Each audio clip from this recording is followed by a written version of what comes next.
Earlier on in our opening race, James, that the winner of that race came up the middle of the track.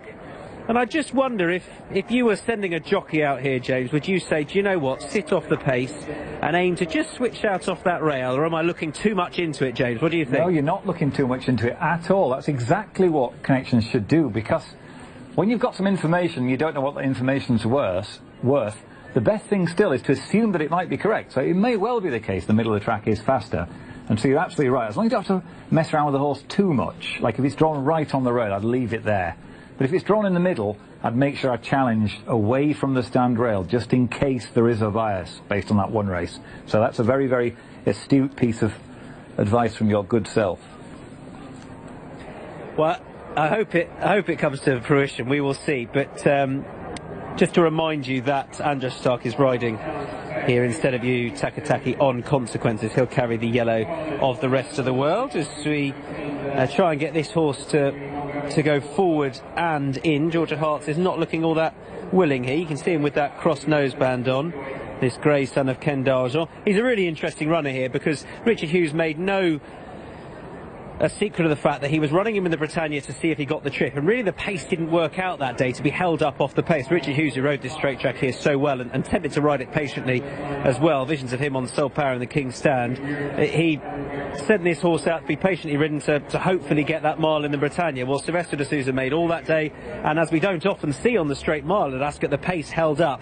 He then went out again last time in the Porsche handicap for the 3-year-olds again, a race that Britannia winners and runners often go on to contest on King George Day, and it looked as though he probably just got tired and didn't really get that mile. So dropping back to a sprint trip is very, very interesting, and on form, certainly from his form here over 7-3 starts ago, he would have a really, really good chance, given that the winner that day went out to finish second at the Royal Meeting in the Jersey Stakes. So you'd imagine that this horse is well treated, Georgia Hearts. And I know, speaking to Per-Anders Graberg, who's had a winner already here, he was most looking forward to this horse on the day. I think he saw that at his best chance to ride. There's number 10, Consequences, going in under Andras Stark. And then there's just a couple more from the Rest of the World to go in, and then one more for the girls to go forward, who I think will be Josephine Gordon on Tangled.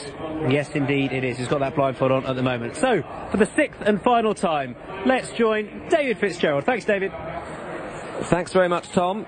Tangled goes in under Josephine Gordon. 10 runners are set for the sprint. And thereof, the Shergar Cup sprint over 6 furlongs. Green Power, the extreme right, got a good start. The extreme left is Tangled. The sheepskin noseband, well to the fore, is Bungee Jump. Taking quite a fierce hold is Consequences, the yellow cap Andreas Stark. That one is being tracked by Per-Anders Graberg on George of Hearts. The green with the white cap is Helvetian. Hayley Turner, the silver saddle leader. The pink with a black cap just tracking the pace on Roundhay Park.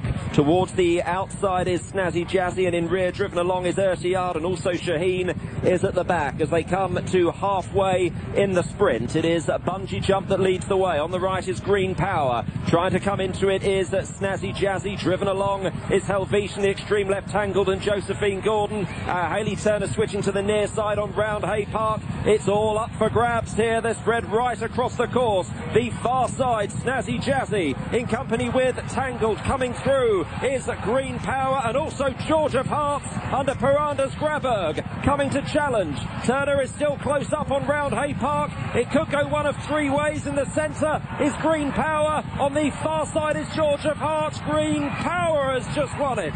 Green Power gives João Moreira a double on the card. Second place, Roundhay Park, Hayley Turner. Per-Anders Graberg, George of Hearts in 3rd place, and they were clear of Shaheen.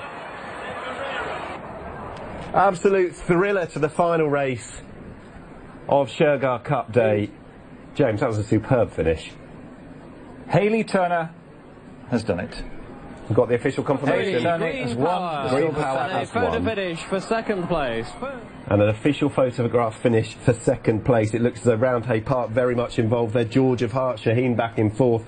But the final race of the day goes the way of the Rest of the World. João Moreira, a quick fire double for that man. Absolutely tremendous stuff. Yeah, he ends up with 38 points, but Hayley Turner has got 39 by finishing 2nd. So it's an absolutely grandstand finish, and the girls have won the team prize. So it's 15. Joanne Murray was on 23. He now goes to 38. Hayley Turner was on 29. She gains 10. She goes to 39. She's won it by a point.